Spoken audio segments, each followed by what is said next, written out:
नमस्कार dear learners. तो कैसे हैं आप सभी लोग? आई होप आप सभी लोग बिल्कुल अच्छे होंगे। तो एक बार फिर से मैं आपका स्वागत करती हूं आपके अपने platform startup English classes bye Shivani पर। तो आज का वीडियो जो है वो डिमांडेड वीडियोस होने वाला है, क्योंकि आप देख पा रहे होंगे आज हम स्टार्ट करने जा रहे हैं एक्टिव वाइज और पैसिव वाइज। तो बहुत डिटेल में हम सीखने वाले हैं, सारी चीजें आपको समझ में आ जाएगी। वीडियो को स्टार्ट करने से पहले मैं आप सभी लोग से एक प्रॉमिस करती हूँ कि अगर आपने ये वीडियो अंत तक देखा तो आप हर सेंटेंसेस की पैसिव वाइज चुटकी बजाकर कर लेंगे, बहुत आसान तरीके से कर लेंगे। आई होप कि इस तरीके से आपको किसी ने नहीं पढ़ाया होगा और आपने आज तक कभी नहीं देखा होगा। तो ये वीडियो वाकई में बहुत यूनिक होने वाला है और बहुत ही अच्छा होने वाला है, इसलिए वीडियो में इन तक जरूर बने रहिएगा आप लोग और सीखिए एक्टिव वाइज और पैसिव वाइज। क्यों? क्योंकि कुछ सेंटेंसेस ऐसे होते हैं जिनकी जो सेंटेंस सिर्फ पैसिव वाइज में ही ट्रांसलेट हो सकते हैं। अगर मैं आपसे पूछूं खाना बन रहा है, बच्चों को पढ़ाया जा रहा है,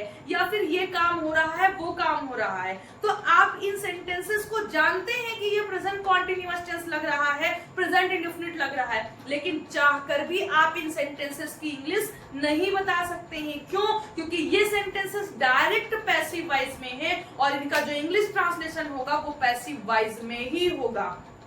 तो आइए क्लास को स्टार्ट करते हैं बिना किसी देरी को किए हुए।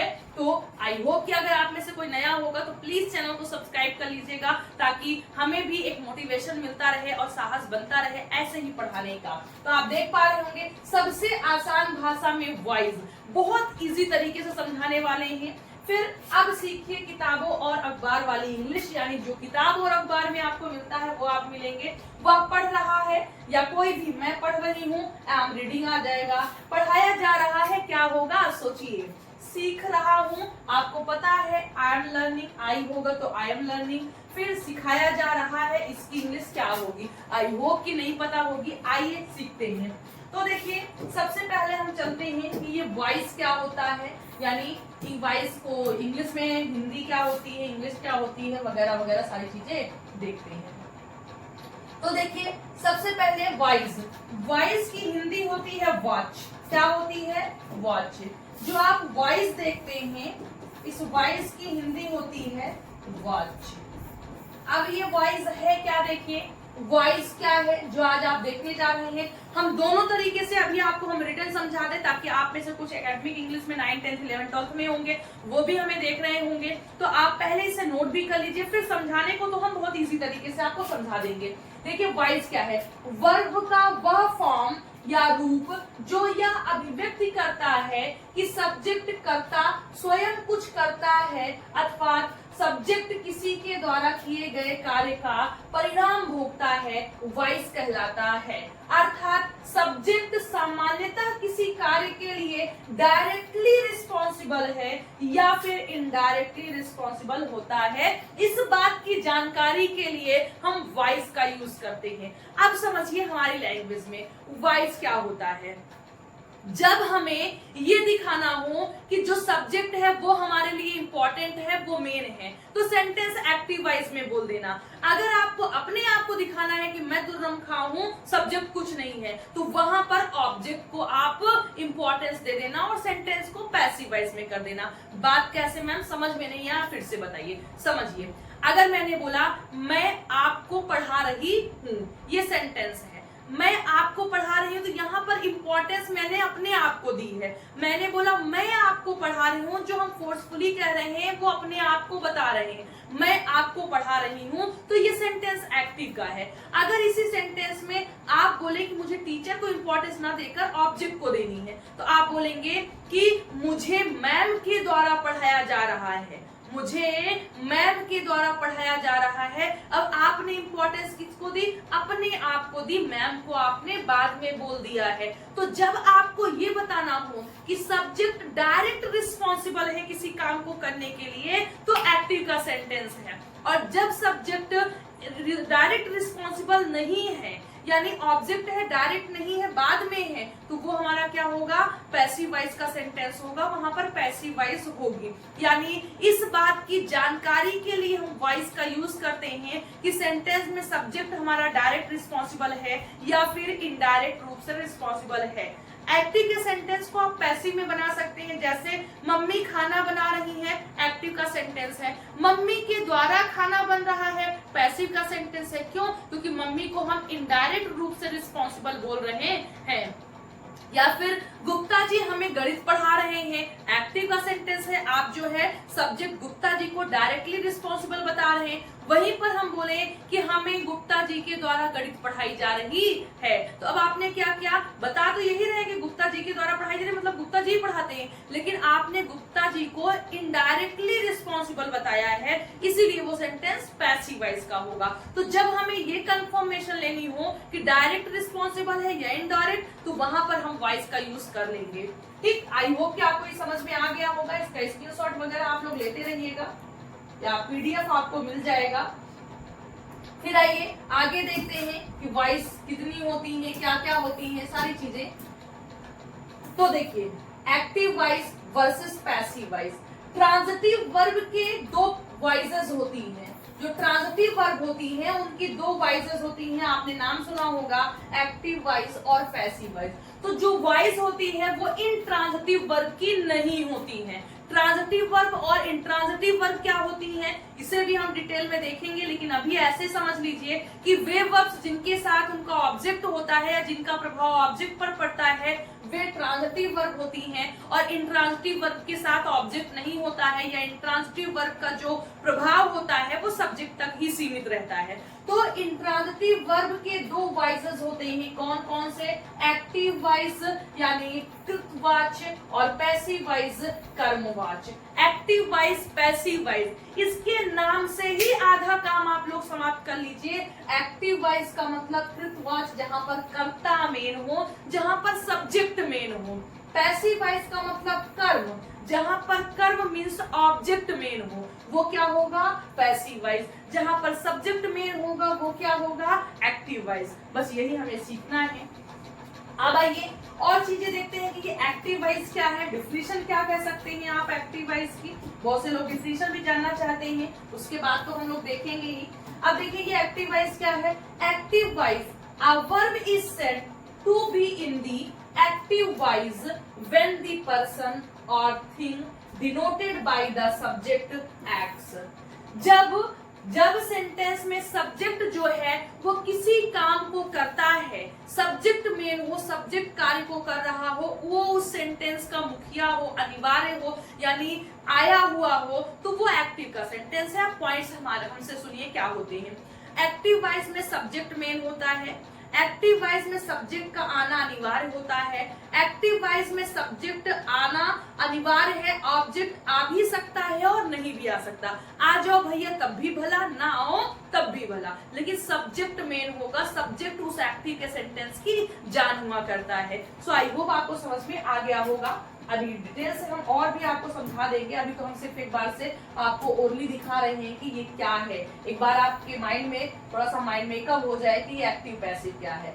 अब देखिए, किसी वर्ब को एक्टिव वॉइस में कहा जाता है जब कोई व्यक्ति या वस्तु सब्जेक्ट के रूप में कुछ करता है। जब कोई व्यक्ति सब्जेक्ट के रूप में कुछ करता है, डायरेक्ट रिस्पॉन्सिबल होकर करता है, तो वो सेंटेंस एक्टिव वॉइस का होता है। या फिर अगर किसी सेंटेंस में सब्जेक्ट दिया गया है तो वो सेंटेंस एक्टिव वॉइस का होगा। पैसिव वॉइस के सेंटेंस में सब्जेक्ट नहीं दिया होता है, लेकिन कभी कभी हम दे भी सकते हैं। उसकी शर्तें अलग है, कंडीशन अलग है, क्या है वो हम देखते हैं।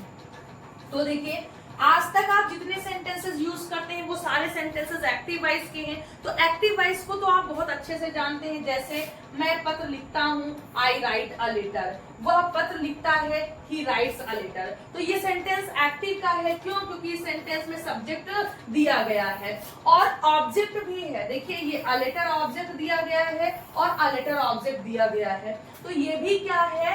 ये एक्टिव का सेंटेंस है। तो एक्टिव के सेंटेंस में सब्जेक्ट का आना अनिवार्य है। ये ऑब्जेक्ट आ भी सकता है या नहीं भी आ सकता है, कोई दिक्कत नहीं है। आई राइट आ सकता है, ही राइट्स आ सकता है, ऑब्जेक्ट ना दे। तो एक्टिव वॉइस में सब्जेक्ट मेन होगा, सब्जेक्ट का आना अनिवार्य है, ऑब्जेक्ट आ भी सकता है और नहीं भी आ सकता है। ये है हमारा एक्टिव वॉइस। ये तो सभी लोग को पता है, क्योंकि आज तक हम सिर्फ एक्टिव वॉइस ही तो पढ़ते आ रहे हैं, जो हमें आज पैसिव वॉइस पढ़ना पड़ रहा है। तो अब देखिए पैसिव वॉइस क्या है। पैसिव वॉइस है, passive voice A verb is said to be in the passive voice when the person or thing denoted by the subject does not act. यानी सब्जेक्ट डायरेक्टली उस काम को नहीं करता है बल्कि इनडायरेक्ट रूप से करता है, but suffers the action done by something और समवन, जो खुद काम को नहीं करता है बल्कि किसी के द्वारा किए गए काम का प्रभाव बियर करता है, सफर करता है या प्रभाव उस पर पड़ता है, उसे हम पैसिव वॉइस कहते हैं। इट मीन्स समझिए, एक्टिव में हमने आपको बताया पैसिव में, पैसिव वॉइस में जो मेन होता है, जो हेड होता है, मुखिया होता है, वो ऑब्जेक्ट होता है। क्या होता है? ऑब्जेक्ट होता है। पैसिव वॉइस में सब्जेक्ट आ भी सकता है, नहीं भी आ सकता है, आएगा तब भी भला, नहीं आएगा तब भी भला। अगर मैं पैसिव वॉइस में सब्जेक्ट आ गया, आता तो एक्टिव में भी है, पैसिव में है, तो कैसे समझेंगे कि ये सेंटेंस एक्टिव का है या पैसिव का है? बहुत अच्छा क्वेश्चन है। देखिए, एक्टिव के सेंटेंस में अगर सब्जेक्ट दिया है तो सिंपल सब्जेक्ट अकेले आएगा, मैं, तुम, वह। और अगर वही सेंटेंस पैसिव वॉइस में दिया जाएगा तो सब्जेक्ट से पहले याद रखिएगा हमेशा द्वारा शब्द आएगा। क्या आएगा? हिंदी में द्वारा आएगा। जैसे गुप्ता जी हमें गणित पढ़ाते हैं, एक्टिव का है, गुप्ता जी के द्वारा हमें गणित पढ़ाई जाती है, पैसिव का है। मम्मी खाना बना रही हैं, एक्टिव वॉइस का है, मम्मी के द्वारा खाना बन रहा है, पैसिव वॉइस का है। बच्चे खेल रहे हैं, एक्टिव वॉइस का है, बच्चों के द्वारा खेल खेला जा रहा है, पैसिव वॉइस का सेंटेंस है। वह गरीबों की सहायता कर रहा है, एक्टिव का सेंटेंस है। गरीबों के द्वारा उसके द्वारा गरीबों की सहायता की जा रही है, पैसिव वॉइस का सेंटेंस है। तो पैसिव वॉइस में सब्जेक्ट नहीं होगा, कोई दिक्कत नहीं। जैसे समझिएगा, सुनिएगा, खाना बन रहा है, कौन बना रहा है? नहीं दिया गया है। बच्चे खेल रहे हैं, पढ़ाया जा रहा है, सब्जेक्ट नहीं दिया गया है। या फिर बच्चों को तैयार किया जा रहा है, कौन कर रहा है? नहीं दिया गया है। 1947 से स्वतंत्रता दिवस मनाया जा रहा है, कौन मना रहा है? नहीं दिया गया है। तो ये सेंटेंस डायरेक्ट पैसिव वॉइस के हैं, इसमें सब्जेक्ट नहीं दिया गया है। इन्हीं सेंटेंसेस में सब्जेक्ट अगर देंगे तो हमेशा द्वारा लगा होगा। तो अगर सेंटेंसेस में द्वारा लगकर भी आया है तो वो सेंटेंस पैसिव वॉइस का होगा, बस उसमें सब्जेक्ट दे दिया गया होगा। तो यही बात यहाँ पर हम बता रहे हैं। अब आइए हम और आगे देखते हैं थोड़ी सी चीजें और फिर समझने की कोशिश करते हैं। अब देखिए, किसी वर्ब को पैसिव वॉइस में कहा जाता है जब कोई व्यक्ति या वस्तु सब्जेक्ट के रूप में कार्य नहीं करता है बल्कि किसी व्यक्ति या वस्तु के द्वारा किए गए कार्य का परिणाम भोगता है। जो मैंने अभी आपको बताया कि परिणाम भोगता है बल्कि वो कार्य को करता नहीं है, तो वहां पर क्या होगा? पैसिव वॉइस हो जाएगा। जैसे पत्र मेरे द्वारा लिखा जाता है, पत्र मेरे द्वारा लिखा जाता है, मैंने क्या बताया कि सब्जेक्ट के साथ में द्वारा शब्द आएगा। पत्र उसके द्वारा लिखा जाता है, क्या है? उसके द्वारा। तो यहाँ पर क्या है? सब्जेक्ट के पहले द्वारा लगा हुआ है, तो ये भी सेंटेंस पैसिव वॉइस का है। इंग्लिश हो जाएगी a letter is written by me, active उसका, और नहीं, पत्र मेरे द्वारा लिखा जाता है, हाँ, a letter is written by me, a letter is written by him. यहाँ पर आ गया है ये सब्जेक्ट, रिटन बाय हिम हो जाएगा। तो ये थोड़ा सा एक्टिव और पैसिव वॉइस है। इससे अभी मैं संतुष्ट नहीं हूँ, मैं आप लोगों को अब समझाने की कोशिश करती हूँ। एक बार फिर से समझिए, ये वॉइस आपने समझा, वॉइस क्या है? एक्टिव वॉइस और पैसिव वॉइस। पैसिव वॉइस, इसमें एक्टिव वॉइस में सब्जेक्ट मेन होगा, पैसिव वॉइस में ऑब्जेक्ट मेन होगा। एक्टिव वॉइस में सब्जेक्ट कंपलसरी है और ऑब्जेक्ट आपका हो भी सकता है और नहीं भी हो सकता है तब भी अच्छा, नहीं है तब भी अच्छा, कोई दिक्कत नहीं है। पैसिव वॉइस में ऑब्जेक्ट मेन है, ऑब्जेक्ट का आना कंपलसरी है। अगर सेंटेंस में ऑब्जेक्ट नहीं है तो पैसिव वॉइस नहीं बन सकती है। और दूसरी बात, सब्जेक्ट आ भी सकता है और सब्जेक्ट नहीं भी आ सकता है। तो ये तो क्लियर है, जब ऑब्जेक्ट नहीं है, सब्जेक्ट अकेले है तो एक्टिव का है, जब सब्जेक्ट नहीं है, ऑब्जेक्ट अकेले है तो पैसिव का है। अब इसके एग्जांपल समझिए। जैसे सब्जेक्ट, मैं पढ़ाती हूँ, वह हंसता है, बच्चे खेलते हैं, ये सारे सेंटेंस एक्टिव वॉइस के हैं, आपको पता है। पैसिव वॉइस के सेंटेंस सुनिए जो डायरेक्ट पैसिव वॉइस में सेंटेंस हमारे हैं। जैसे खाना बन रहा है, कौन बना रहा है, नहीं दिया गया है, सेंटेंस पैसिव वॉइस का है। पढ़ाया जा रहा है, कौन पढ़ा रहा है, नहीं दिया गया है, सेंटेंस किसका है, पैसिव वॉइस का है।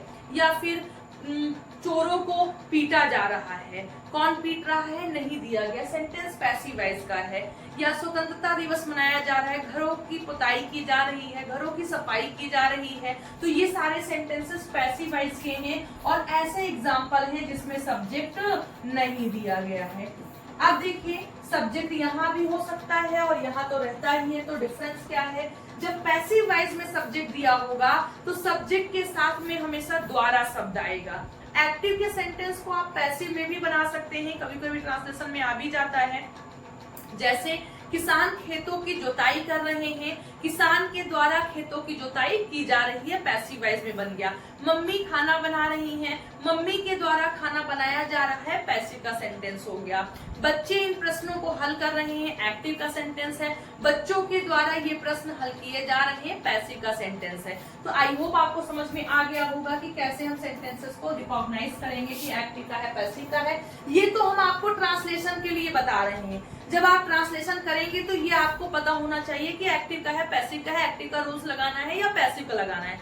अगर आपको एक्टिव टू पैसिव करना है एग्जाम में, क्लास 9th में, 10th में, 11th में, 12th में, तो उसको तो आप बहुत बेहतरीन तरीके से, इजी तरीके से समझ सकते हैं। तो ये है ट्रांसलेशन। अभी हम जो कवर कर रहे हैं वो इंग्लिश टू हिंदी कर रहे हैं, आपको इंग्लिश टू इंग्लिश कर रहे हैं कि आपको एक्टिव का सेंटेंस इंग्लिश में दिया गया है, बोला गया है कि चेंज इनटू पैसिव वॉइस, तो वो पैसिव वॉइस में आपको करना है। ट्रांसलेशन हम इसके बाद देखेंगे कि अब हिंदी का सेंटेंस अगर पैसिव वॉइस में है तो उसको हमें ट्रांसलेट कैसे करना है। सो आई होप कि ये आपको समझ में आ गया होगा। आइए अब हम लोग आगे चलते हैं और देखते हैं। तो देखिए एक्टिव वॉइस, पैसिव वॉइस क्या है। अब इसके बाद हम देखते हैं रूल्स वगैरह हमारा कि एक्टिव वॉइस से पैसिव वॉइस में चेंज करने के क्या क्या रूल्स होते हैं। अब ये सारे रूल्स हमारे साथ आप लोग बोलिएगा। जब आपको रूल्स रटे होंगे तो एक्टिव वॉइस से पैसिव वॉइस बदलना बहुत आसान आपके लिए हो जाएगा। देखिए रूल्स, सबसे पहला रूल्स कह रहा है एक्टिव वॉइस के सेंटेंस के ऑब्जेक्ट या एक्टिव ऑब्जेक्ट को पैसिव वॉइस में सब्जेक्ट की जगह लिखें। पहला रूल्स हमारा है कि एक्टिव वॉइस का जो ऑब्जेक्ट होगा उसे आपको पैसिव वॉइस का सब्जेक्ट बनाना पड़ेगा। समझ में आया? क्या करना है, एक्टिव वॉइस के ऑब्जेक्ट को, जो भी ऑब्जेक्ट होगा उसे पैसिव वॉइस का सब्जेक्ट बनाना होगा। ये आपका फर्स्ट स्टेप है। सेकंड स्टेप क्या है, टेंस तथा पैसिव सब्जेक्ट के नंबर तथा पर्सन के मुताबिक एक्सिलरी वर्ब का प्रयोग करें। दूसरा रूल्स देखिए, पहला एक्टिव के ऑब्जेक्ट को पैसिव का सब्जेक्ट बना देना है।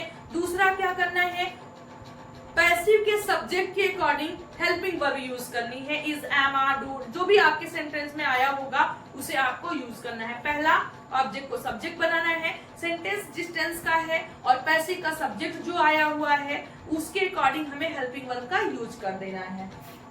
फिर थर्ड देखिए, थर्ड रूल्स हमारा क्या है, थर्ड रूल्स हमारा है कि बी का यूज मेन वर्ब की तरह करना है। पैसिव वॉइस में हमेशा बी का यूज मेन वर्ब की तरह होता है, बी का यूज हमें मेन वर्ब की तरह करना है। आई होप ये आपको समझ में आया होगा। आइए इसके बारे में थोड़ा सा और एक बार डिस्कस कर लेते हैं। देखिए यहाँ पर क्या है कि बी का यूज हमें मेन वर्ब की तरह करना है। अब बी की देखिए, बी की फॉर्म क्या कौन कौन सी होती है। बी फर्स्ट फॉर्म है, first form be. Second form was या were. Third form been. Fourth form been और फिफ्थ फॉर्म इज, एम। जिसमें से वाज या were only past indefinite tense,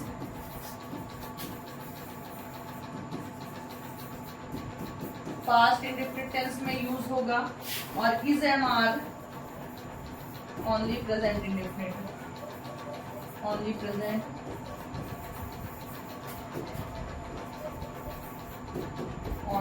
indefinite tense में यूज होगा। तो देखिए ये बी की फॉर्म है, ये इनमें से किसी भी एक फॉर्म को आपको यूज करना है। कैसे करना है समझिए। पैसिव वॉइस में हम बी की उसी फॉर्म का यूज करते हैं जो एक्टिव वॉइस में मेन वर्ब की फॉर्म होती है। एक्टिव से पैसिव बदलते समय हम बी का यूज कैसे करेंगे, कौन से फॉर्म का यूज करेंगे?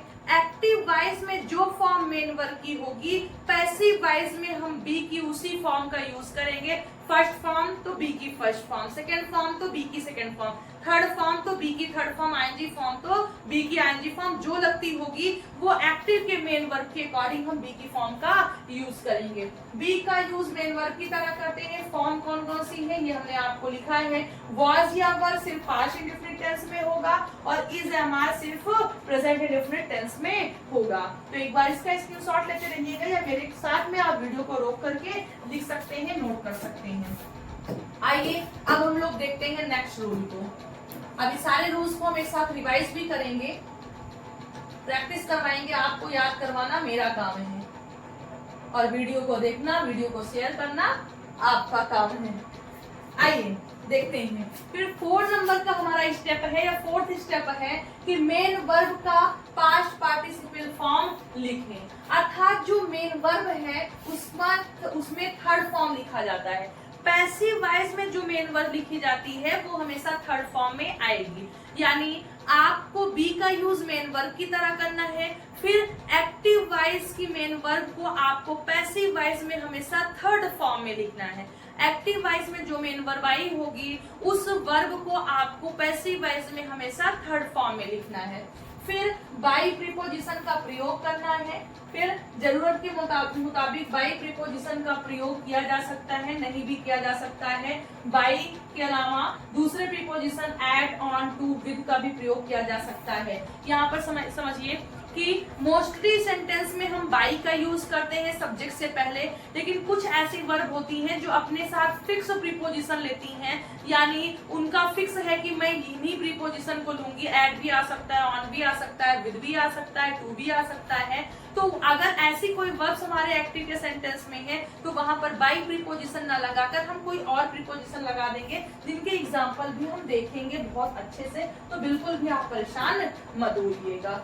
फिर आइए नेक्स्ट देखते हैं। नेक्स्ट रूल हमारा क्या कहता है। फिर नेक्स्ट हमारा 6 नंबर का रूल है, एक्टिव के सेंटेंस के सब्जेक्ट अर्थात एक्टिव सब्जेक्ट को पैसिव वॉइस में ऑब्जेक्ट की जगह लिख देते हैं। नोट, पैसिव ऑब्जेक्ट के रूप में one, someone, nobody, people, somebody, no one, police, public, us, them आदि का प्रयोग होता है, लेकिन उन्हें सब्जेक्ट के अर्थ स्पष्ट ना हो तो उन्हें हम नहीं भी लिखते हैं। उनका अर्थ स्पष्ट ना हो तो हम नहीं लिखते हैं। अभी हम सिर्फ आपको रीड करें, बिल्कुल परेशान मत होइएगा आप लोग। तो उपयुक्त पैसिव ऑब्जेक्ट का प्रयोग किया भी जा सकता है और नाउन प्रोनाउन का प्रयोग किए बगैर सेंटेंस का अर्थ स्पष्ट हो जाता है, इसीलिए इनका प्रयोग नहीं भी करें तो कोई दिक्कत नहीं है। अब आगे देखिए, इस पैसिव के स्ट्रक्चर को छोड़ दीजिए, छोड़िए, आइए पहले आगे, इससे आपका ध्यान हम हटा देंगे। अब देखिए, एक्टिव वॉइस से पैसिव वॉइस में आपको चेंज करना है। एक्टिव वॉइस से आपको पैसिव वॉइस में चेंज करना है। देखिए, सारे रूल्स आपके माइंड में होने चाहिए, सारे रूल्स आपके माइंड में होने चाहिए। जैसे सबसे पहले एक्टिव वॉइस के ऑब्जेक्ट को पैसिव वॉइस का सब्जेक्ट बनाना पड़ेगा। पहला स्टेप, एक्टिव वॉइस के ऑब्जेक्ट को पैसिव वॉइस का सब्जेक्ट बनाना पड़ेगा। फिर उस पैसिव वॉइस के सब्जेक्ट के अकॉर्डिंग हमें हेल्पिंग वर्ब यूज करनी होगी। फिर हम बी का यूज मेन वर्ब की तरह करेंगे, बी का यूज मेन वर्ब की तरह करेंगे। हम पैसिव वॉइस में बी की उसी फॉर्म का यूज करते हैं जो एक्टिव वॉइस में मेन वर्ब की फॉर्म होगी। एक्टिव वॉइस की मेन वर्ब फर्स्ट फॉर्म तो बी की फर्स्ट फॉर्म, आईएनजी फॉर्म तो बी की आईएनजी फॉर्म, थर्ड फॉर्म तो बी की फॉर्म। यानी बी की फॉर्म कौन डिसाइड करेगा? एक्टिव वॉइस की मेन वर्ब डिसाइड करेगी। फिर एक्टिव वॉइस में जो थर्ड फॉर्म में दिया होगा, एक्टिव वॉइस में जो verb third form, active voice की मेन वर्ब जो होगी पैसिव वॉइस में हमेशा उसे थर्ड फॉर्म में लिखेंगे। एक्टिव वॉइस में जो मेन वर्ब आई होगी पैसिव वॉइस में हमेशा उसे हम क्या लिखेंगे, वर्ब थर्ड फॉर्म में लिखेंगे, जिसे हम पास्ट पार्टिसिपल फॉर्म भी कहते हैं, उसमें हम लिख देंगे। और फिर क्या करना है हमें, और फिर बाई का यूज करना है। फिर एक्टिव वॉइस का जो सब्जेक्ट होगा उसे पैसिव वॉइस का ऑब्जेक्ट बनाकर लिख देना है, उसे पैसिव वॉइस का ऑब्जेक्ट बनाकर लिख देना है। अब मेरे साथ आप रूल्स को रिवाइज करिए। सबसे पहले एक्टिव वॉइस के ऑब्जेक्ट को पैसिव वॉइस का सब्जेक्ट बनाना है, फिर उसके अकॉर्डिंग हेल्पिंग वर्ब यूज करना है, फिर बी का यूज मेन वर्ब की तरह करना है। हम पैसिव वॉइस में बी की उसी फॉर्म का यूज करते हैं जो एक्टिव वॉइस में मेन वर्ब की फॉर्म होती है। फिर क्या करना है, एक्टिव वॉइस की मेन वर्ब को उठाकर पैसिव वॉइस में हमेशा थर्ड फॉर्म में लिख देना है। फिर एक्टिव वॉइस के सब्जेक्ट को पैसिव वॉइस का ऑब्जेक्ट बना के उसके पहले बाई लगाकर लिख देना है। अब एक एग्जांपल हम लेकर समझते हैं, उसके बाद हम और भी चीजें आपको बताएंगे। ठीक, देखिए जैसे हमने बोला कि सी इज सॉल्विंग these questions। अब ये एक्टिव का सेंटेंस है, ये एक्टिव वॉइस का सेंटेंस है, इसे पैसिव वॉइस में चेंज करना है। ये एक्टिव का सेंटेंस है, पैसिव वॉइस में चेंज करना है। अब क्या करेंगे, रूल्स हमने क्या बताया, सबसे पहले एक्टिव वॉइस के ऑब्जेक्ट को पैसिव वॉइस का सब्जेक्ट बनाना है। ऑब्जेक्ट क्या है, दीज क्वेश्चंस, तो पैसिव वॉइस में सब्जेक्ट बन जाएगा, क्या हो जाएगा, these questions। फिर इसके अकॉर्डिंग हेल्पिंग वर्ब यूज करनी है। प्रेजेंट कॉन्टिन्यूअस टेंस का सेंटेंस है, सी के अकॉर्डिंग इज लगा है, तो these questions के अकॉर्डिंग क्या हो जाएगा, आर हो जाएगा। फिर बी का यूज मेन वर्ब की तरह करना है। बी का यूज हम उसी फॉर्म में करते हैं जो एक्टिव वॉइस में मेन वर्ब की फॉर्म होती है। मेन वर्ब किस फॉर्म में है, आईएनजी फॉर्म में है। कौन सी फॉर्म बी की आएगी, आईएनजी फॉर्म आएगी, बीइंग। फिर क्या करना है, एक्टिव वॉइस की मेन वर्ब को हमेशा थर्ड फॉर्म में लिखना है। सॉल्व की थर्ड फॉर्म क्या होगी, सॉल्व्ड। फिर एक्टिव वॉइस के सब्जेक्ट को पैसिव वॉइस का ऑब्जेक्ट बनाना है। सी यहाँ पर सब्जेक्टिव केस में है क्योंकि सब्जेक्ट है। अब ये पैसिव वॉइस का ऑब्जेक्ट बनेगी तो सी का ऑब्जेक्टिव केस क्या हो जाएगा, हर, और उससे पहले बाई लगा देते हैं। तो she is solving these questions, इसकी पैसिव वॉइस क्या होगी, these questions are being solved by her, these questions are being solved by her. So I hope आपको समझ में आ गया होगा सारे रूल्स वगैरह। अभी ये जो लास्ट में आपने रूल्स देखा था, ये जो रूल्स आपने देखा कि समवन, एनीवन, तो जब हमारे एक्टिव वॉइस का subject someone, anyone, anybody, no one, none होता है तो इन्हें हम पैसिव वॉइस में बाई लगाकर नहीं लिखते हैं। कभी कभी लिख भी सकते हैं जब इनका अर्थ हम कंप्लीट ना हो, पुलिस, पब्लिक, वियर्स देगा। तो ये एग्जांपल्स हम बाद में देखेंगे, लेकर के एग्जांपल के थ्रू हम आपको समझाएंगे। अभी पहले हम थोड़ा सा बेस समझ ले, असर्टिव सेंटेंसेस को देख ले कैसे हमें पैसिव वॉइस में करना है। स्ट्रक्चर समझना चाहें तो देख सकते हैं। एक्टिव वॉइस का जो स्ट्रक्चर हमारा होगा वो होगा, सबसे पहले सब्जेक्ट आएगा, फिर वर्ब आएगी, फिर ऑब्जेक्ट आएगा। जबकि पैसिव वॉइस में क्या होगा, ऑब्जेक्ट का यूज एज सब्जेक्ट की तरह किया जाएगा, फिर एक्सिलरी वर्ब आएगी, फिर बी का यूज जो होगा वो मेन वर्ब की तरह होगा। मेन वर्ब हमेशा थर्ड फॉर्म में आएगी, फिर बाई आएगा, फिर सब्जेक्ट एज ऑब्जेक्ट का यूज होगा। यानी जो ऑब्जेक्ट होगा उसे एज अ सब्जेक्ट किया जाएगा पैसिव वॉइस में यूज। सो आई होप कि आपको इतना समझ में आया होगा। आइए हम प्रैक्टिस करते हैं। अब यहाँ पर एक इम्पॉर्टेंट बात हम आपको बता देना चाह रहे हैं।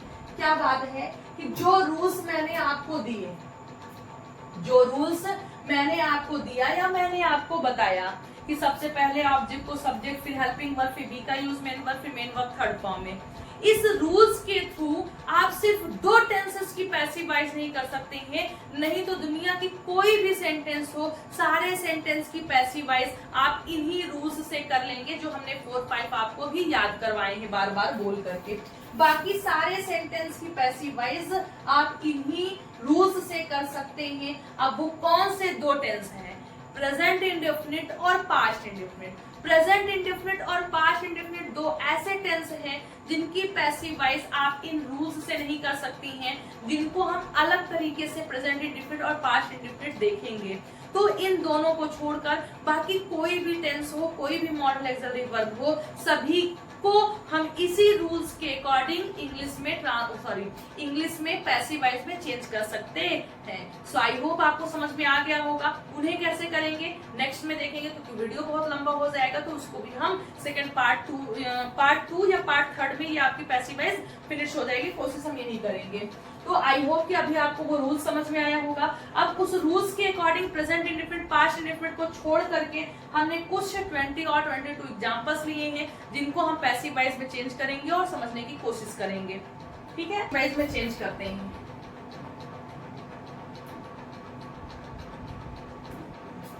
फर्स्ट सेंटेंस हमारा है, फर्स्ट सेंटेंस है the boy can not lift this box.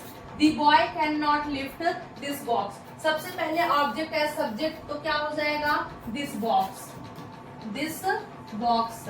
फिर हेल्पिंग वर्ब क्या है कैन नॉट, सभी के साथ कैन नॉट लगती है, तो यहाँ पर हमें कुछ सोचना नहीं है। बी का use main verb, main verb कौन से फॉर्म में है, लिफ्ट फर्स्ट फॉर्म में, तो बी की फर्स्ट फॉर्म। मेन वर्ब को थर्ड फॉर्म में, लिफ्ट की थर्ड फॉर्म लेफ्ट। फिर सब्जेक्ट एज ऑब्जेक्ट, उससे पहले बाई, तो बाई दी बॉय। क्या हो गया, the boy can not lift the box, तो हो जाएगा this box can not be lifted, lefted होता है, सॉरी लीव लेफ्ट लिफ्टेड। हाँ थर्ड फॉर्म यही होती, थोड़ा सा माइंड से निकल गया है, लिफ्टेड। ठीक, वो तो लीव की फॉर्म होती है, लीव लेफ्ट। हाँ सही है। देखिए the boy can not lift this box can not be lifted by the boy, ये हो जाएगा। फिर आइए सेकंड देखते हैं। सेकंड है we must help the poor. We must help the poor, तो सबसे पहले क्या आएगा, ऑब्जेक्ट है सब्जेक्ट आएगा the poor, the poor. Helping verb क्या है मस्ट, सभी के साथ मस्ट यूज होता है, तो हो जाएगा मस्ट। फिर बी का यूज मेन वर्ब की तरह, हेल्पिंग यहाँ पर मेन वर्ब कौन से फॉर्म में है, फर्स्ट फॉर्म में है, तो बी की first form be. Main verb third form में सहायता करना, हेल्प दो बाई अस। बाई अस हम लिख भी सकते हैं, नहीं भी लिख सकते हैं, जैसा कि भी आपने रूल्स में देखा। आगे हम इस बात को क्लियर करेंगे।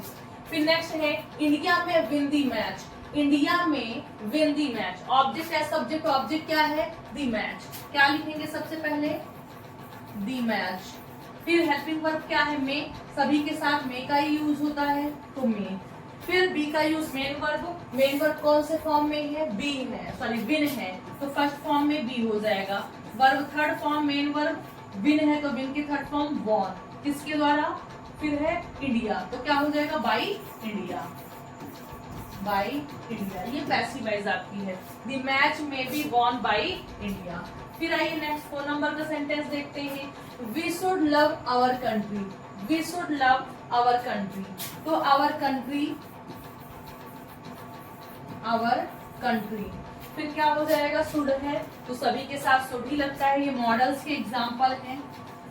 Should be loved by us. फिर आइए नेक्स्ट देखते हैं। The people may have known the truth. May have, तो सबसे पहले ऑब्जेक्ट ये छूट रहा है ना 5 नंबर का सेंटेंस, ये है one must do one's duty. One must do one's duty. अब यहाँ पर एक छोटा सा रूल देखिए, जब वन का यूज सब्जेक्ट की तरह हो तो वन को बाई लगाकर नहीं लिखते हैं, और यहाँ पर अगर वंस आया हो तो उसको भी हटा देते हैं, तो क्या बन जाएगा ड्यूटी सिर्फ बचेगी, तो हो जाएगा ड्यूटी। फिर हेल्पिंग वर्ब क्या है मस्ट, सभी के साथ यूज होता है, तो हो जाएगा मस्ट। बी का यूज मेन वर्ब कौन से फॉर्म में है, फर्स्ट फॉर्म में है, तो बी की फर्स्ट फॉर्म। फिर एक्टिव वॉइस की मेन वर्ब को थर्ड फॉर्म में, तो डन। फिर सब्जेक्ट हमें लिखना नहीं है, तो हो जाएगा duty must be done, duty must be done. याद रखिएगा वन का यूज अगर सब्जेक्ट की तरह हुआ है, इसके साथ ऑब्जेक्ट भी है, तो फिर वहां पर हम उस ऑब्जेक्ट को यानी ऑन वन को नहीं लिखते हैं, और जो पैसे ऑब्जेक्ट के साथ में लगा होता है उसको भी हटा देते हैं। तो यहाँ पर हो जाएगा one must do one's duty, duty must be done. Next देखिए, the people may have known the truth, तो ऑब्जेक्ट क्या है, द ट्रूथ, तो सबसे पहले हम लिखेंगे द ट्रूथ। फिर सेंटेंस किसका है, मे हैव का है, द ट्रूथ मे हैव। अब मेन वर्ड कौन से फॉर्म में है, देखिए थर्ड फॉर्म में है, तो बी की कौन सी फॉर्म यूज करेंगे, थर्ड फॉर्म करेंगे। फिर एक्टिव वॉइस की मेन वर्ड को थर्ड फॉर्म में लिखते हैं, तो ये ऑलरेडी थर्ड फॉर्म में है, किस्मत अपनी अपनी, तो क्या हो जाएगा, नोन। किसके है, by the people, by the people. So I hope आपको समझ में आया होगा कि मैंने ये 1 to 6 सेंटेंसेस को कैसे पैसिव वॉइस में चेंज किया है। ये सारे sentences present indefinite, past indefinite के नहीं है, छोड़कर सेंटेंसेस अदर मॉडल्स के हैं, मस्ट के हैं, कुड के हैं, कैन के हैं, मे के हैं। तो आई होप आपको समझ में आ रहा होगा। एक बार इसका स्क्रीनशॉट लीजिए, फिर हम लोग आगे बढ़ते हैं। फिर आइए अब हम 7 नंबर के सेंटेंस को देखते हैं कि हमारा 7वां नंबर का सेंटेंस क्या कह रहा है। 7 नंबर का हमारा सेंटेंस देखिए क्या है, तो और नहीं दिखेगा। 7 नंबर का सेंटेंस हमारा है, you should help your neighbour, you should help your neighbour, तो क्या ऑब्जेक्ट क्या है, योर नेबर, योर नेबर। फिर क्या है, शुड हेल्पिंग वर्ब है, तो शुड हो जाएगा। शुड के बाद बी का use main verb, main verb देखिए किस फॉर्म में है, फर्स्ट फॉर्म में है, तो बी की फर्स्ट फॉर्म बी। फिर क्या, मेन वर्ब को थर्ड फॉर्म सहायता करना, हेल्प का हेल्प हो जाएगा, हेल्प हो जाएगा। फिर यू है तो बाई यू हो जाएगा, बाई यू हो जाएगा। फिर आइए नेक्स्ट देखिए, I shall have bought a car, object a car. Helping verb I के साथ शैल हैव है, तो आकार के साथ क्या हो जाएगा, विल हैव। बी का यूज मेन वर्ब, यहाँ पर कौन सी मेन वर्ब, थर्ड फॉर्म में है, तो बी की यहाँ पर क्या कौन सी फॉर्म आएगी, थर्ड फॉर्म। फिर वो ऑलरेडी थर्ड फॉर्म में है, तो बॉट बाई मी हो जाएगा। आई है सब्जेक्ट के केस में है, ऑब्जेक्ट बनेगा तो आई का मी हो जाएगा। फिर आइए नेक्स्ट देखते हैं 9 नंबर का sentence, one should love one's country, one should love one's country. अभी मैंने आपको ये यहाँ पर बताया, अब आप खुद बताइए क्या हो जाएगा, कंट्री शुड बी लव। ठीक, अब यहाँ पर कोई डाउट नहीं होगा, हम रिपीट नहीं करेंगे। फिर आइए नेक्स्ट देखते हैं 10 नंबर का, my wife is to buy a car. अब देखिए यहाँ पर डिफरेंट टाइप ऑफ टेंसेस और जो और हेल्पिंग वर्ब होती है वो यूज हुई है। तो यहाँ पर my wife is to buy a scooter, तो यहाँ पर सबसे पहले ऑब्जेक्ट आई स्कूटर हो जाएगा, आई स्कूटर। अब हेल्पिंग वर्ब क्या है, इज है, माई वाइफ के अकॉर्डिंग, तो यहाँ भी आई स्कूटर के साथ क्या होगा, इज। क्या है, पूरा इज टू है, तो आई स्कूटर इज टू। फिर बी का यूज मेन वर्ब की तरह, मेन वर्ब कौन से फॉर्म में है, बाई फर्स्ट फॉर्म में है, तो बी की फर्स्ट फॉर्म। मेन वर्ब को थर्ड फॉर्म में बाई की brought, buy bought, bought. I scooter is to be bought. अब माई वाइफ है तो क्या कर देंगे, बाई माई वाइफ हो जाएगा, by my wife.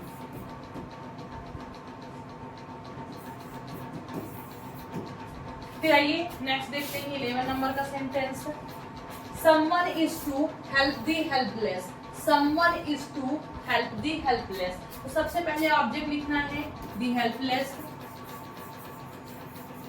The helpless. अब समवन के अकॉर्डिंग इज है, तो द हेल्पलेस के अकॉर्डिंग आर आएगा, क्योंकि ये प्लूरल का है। इज टू हेल्प है, तो आर टू हो जाएगा। फिर बी का यूज मेन वर्ब की तरह, मेन वर्ब कौन से फॉर्म में है, फर्स्ट फॉर्म में है, तो क्या हो जाएगा, हेल्प हो जाएगा। और अभी आपने रूल्स में देखा कि जब एक्टिव वॉइस में समवन, एनीवन ये हमारे सब्जेक्ट के रूप में होते हैं, तो उनको हम बाय लगाकर पैसिव वॉइस में नहीं लिखते हैं। सो आई होप आपको ये समझ में आ गया होगा 11 नंबर। आइए 12 नंबर का सेंटेंस देखते हैं, he has to do this work. Object क्या है, दिस वर्क। सब्जेक्ट एज हमने ऑब्जेक्ट लिख दिया, दिस वर्क। फिर क्या करना है हमें, यहाँ पर ही के अकॉर्डिंग हैज टू है, तो दिस वर्क के अकॉर्डिंग भी हैज टू ही होगा, हैज टू। बी का use main verb first form में है तो बी की first form be, main verb third form में डू है तो डन। फिर किसके ही है तो क्या हो जाएगा, बाई हिम हो जाएगा। क्या कर रहे हैं, एक्टिव वॉइस के ऑब्जेक्ट को पैसिव वॉइस का सब्जेक्ट बना रहे हैं, उसके अकॉर्डिंग हेल्पिंग वर्ब यूज कर रहे हैं। बी का यूज मेन वर्ब की तरह करना है, फिर मेन वर्ब को हमेशा थर्ड फॉर्म में लिखना है, फिर बाई लगा करके एक्टिव वॉइस के ऑब्जेक्ट को सब्जेक्ट बनाकर लिख देना है। आइए नेक्स्ट देखिए, 13 नंबर का है, the teacher has to distribute prizes among the students. तो क्या हो जाएगा, प्राइजेस आपका हो गया ऑब्जेक्ट प्राइजेस, फिर हैज टू है तो प्राइजेस के अकॉर्डिंग क्या हो जाएगा, हैव टू हो जाएगा। फिर बी का use main verb first form में है तो बी हो जाएगा, प्राइजेस हैव टू बी, फिर डिस्ट्रीब्यूट है तो डिस्ट्रीब्यूटेड हो जाएगा, डिस्ट्रीब्यूटेड हो जाएगा। फिर अमंग यहाँ पर आया हुआ है, among the students, among the students के बीच में किसके द्वारा है, द टीचर, तो हो जाएगा by the teacher, by the teacher. तो ये है हमारा prizes have to be distributed among the students by the teacher. ये है हमारा 7, 8, 9, 10, 11, 12, 13। आई होप आपको समझ में आ गया होगा कैसे हमें उन्हें पैसिव वॉइस में चेंज करना है। तो एक बार इसका स्क्रीनशॉट लीजिए, हम लोग आगे बढ़े। सो आई होप आपने ले लिया होगा। अब आइए अब हम देखते हैं हम लोग 14 नंबर का। तो 14 नंबर का हमारा है,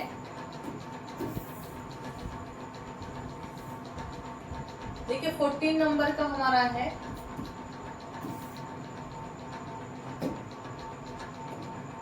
नंबर का हमारा सेंटेंस है कि the postman had to deliver the letter. तो ऑब्जेक्ट क्या है, द लेटर,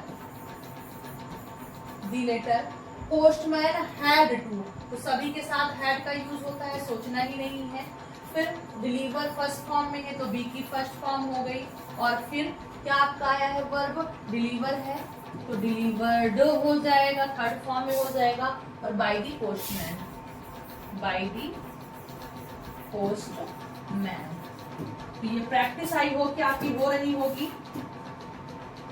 आइए फिर नेक्स्ट देखते हैं 15 नंबर का सेंटेंस क्या है, the doctor was to examine the patients. तो क्या है, द पेशेंट्स आपका ऑब्जेक्ट हो जाएगा, द पेशेंट्स। डॉक्टर वॉज तो पेशेंट्स के अकॉर्डिंग वर्ब हो जाएगा, वर्ब टू, ये फर्स्ट फॉर्म में है तो बी की फर्स्ट फॉर्म बी, फिर वर्ब क्या है आपकी, एग्जामाइंड हो जाएगा थर्ड फॉर्म में, और by the doctor, by the doctor. ठीक है, फिर आइए नेक्स्ट देखिए, I was to buy some books. अब ऑब्जेक्ट क्या है, some books, some books. I was to buy तो सम बुक्स वर टू हो जाएगा। बी का यूज फर्स्ट फॉर्म में है तो फर्स्ट फॉर्म में, मेन वर्ब थर्ड फॉर्म में, बाई की थर्ड फॉर्म बॉट, बॉट क्या है, बाई आई है तो बाई मी हो जाएगा, बाई मी हो जाएगा। आइए 17 नंबर का सेंटेंस देखते हैं, they switched off the light. Object the light. अब देखिए ये पास्ट इंडेफिनिट टेंस का है, हालांकि मैं कर दे रही हूं और आपको बाद में बता देंगे। The light was switched off bye them, आप लिखें या ना लिखें वो चलता है।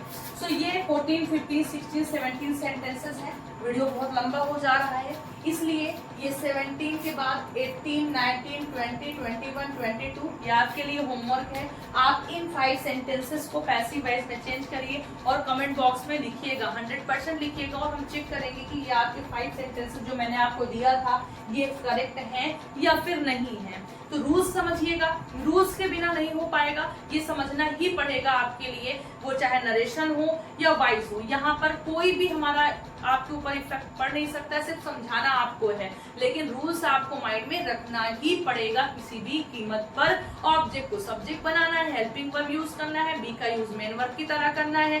पैसिव वॉइस में हम बी की उसी फॉर्म का यूज करेंगे जो एक्टिव वॉइस में मेन वर्ब की फॉर्म होगी। फिर मेन एक्टिव वॉइस की मेन वर्ब को थर्ड फॉर्म में लिख देना है, बाई लगाकर सब्जेक्ट एज ऑब्जेक्ट लिख देना है। कई बार रिवीजन करिए तो मेरे जैसे आपको भी याद हो जाएगा। सो आई होप कि इतना आपको समझ में आया होगा। इसका रियल फीडबैक आप लोग कमेंट बॉक्स में जरूर दीजिएगा कि हाँ मैम समझ में आया कि नहीं आया है, या फिर क्या आपको दिक्कत है। अगर कोई डाउट हो तो वो भी आप पूछ सकते हैं। क्यों? क्योंकि बहुत मेहनत लगती है वीडियो बनाने में। बज रहे हैं रात के 1:30, आप देख सकते हैं 1:30 बज रहे हैं और इस समय वीडियो शूट हो रहा है और आपको मिलेगा कल। लेट शूट करने की वजह क्या है कि 12 बजे के बाद लाइट अच्छे से टिकती है, उसके पहले तो बार बार आना और जाना, आना और जाना, तो वो टाइम भी वेस्ट हो जाता है, इस वजह से लेट हो गया है। सो आई होप कि आपको समझ में आया होगा, थोड़ा सा आंखों से समझ में भी आपको आ रहा होगा कि हाँ लेट नाइट है। मिलते हैं नेक्स्ट वीडियो में, पार्ट 2 पार्ट 3 में फिनिश हो जाएगा पैसिव वॉइस। बिल्कुल परेशान मत होइएगा, 2-3 दिन से 2-3 लोग थे जिन्हें बहुत ज्यादा नीड थी, तो आई होप कि आप तक ये वीडियो पहुंच चुका होगा। तो मैं ये क्लास को फिनिश करते हैं। बाय टू ऑल, मिलते हैं कल।